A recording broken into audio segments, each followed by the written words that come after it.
pull it out. I have a picture of our daughter, her daughter, and my wife, who was the 40-day Sevadar, surrounded by pink flowers. It was just like, you know, a picture made in heaven. And the two women surrounding the little baby, and this is right around the 40-day point. So this little baby has been nurtured within this environment for this amount of time. You should see the expression on the little baby's face. As a matter of fact, after class, I have it on my phone, and out in the lobby after I've gotten rid of the equipment, you can come up to me, I'll show you a picture. The look on the little baby's face is just phenomenal because it's been surrounded by this environment of total security. Not only an environment of total security, but it's the genetic environment too. Mother, grandmother.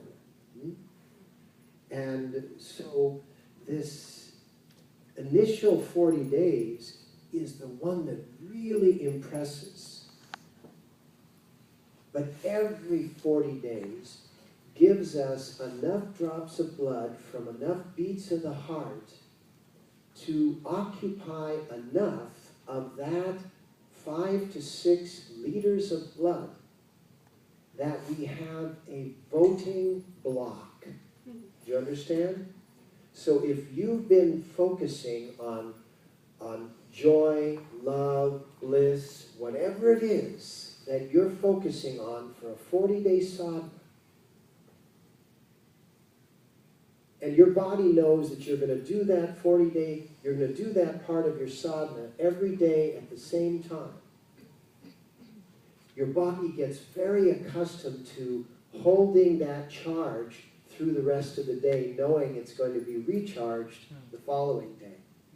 And within 40 days, yogis figured out enough blood was manufactured that suddenly you have a leverage. You don't have a voting majority, but you have a leverage.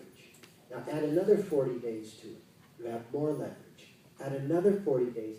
And at a certain point, you actually have a voting majority. Do you understand what I mean by a voting majority? That enough of your red blood cells have been produced with that attitude. Because the heartbeat sent through the body in that hydraulic system of the blood vessels, right? Fum, fum, fum, fum. And what is the heart beating? The heart is beating what's coming through your thoughts and your feelings. Here's how you bring your thoughts into your heart.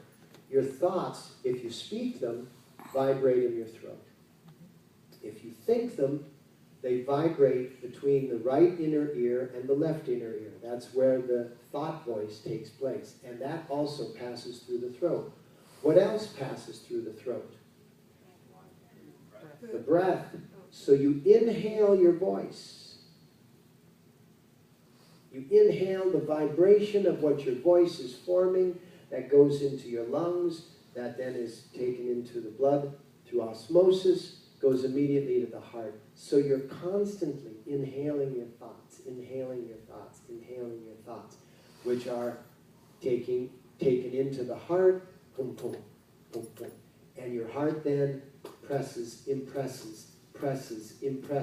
your thoughts, your attitudes, your feelings, your emotions into your blood that's being manufactured every beat of the heart.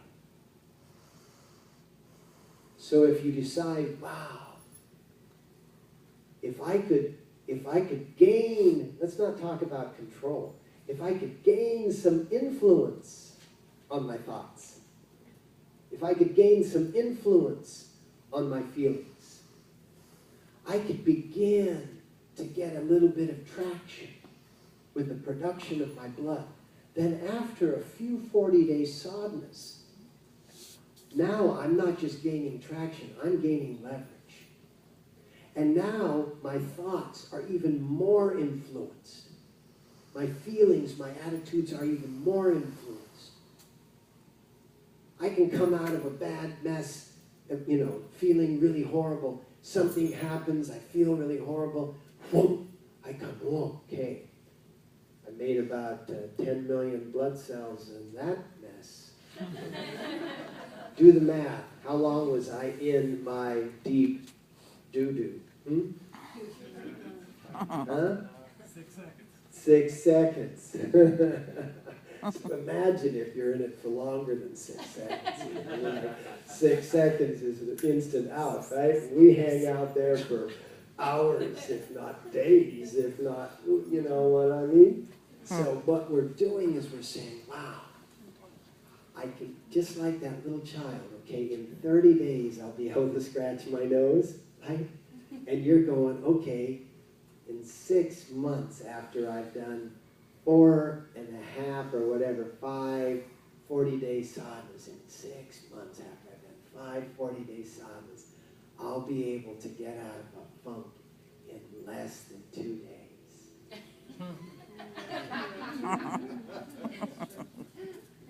How nebulous is that as a goal? Right? But if you think about it, it's phenomenal. It's phenomenal. And then in a year and a half, you're down to 18 hours. It's like, wow. You know, the people at Joe's bar, if they heard this, they go, that's meaningless.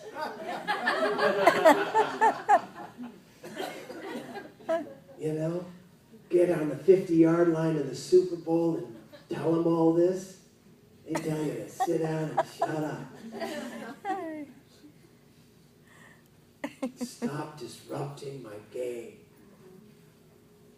And that's the statement that most everybody is making.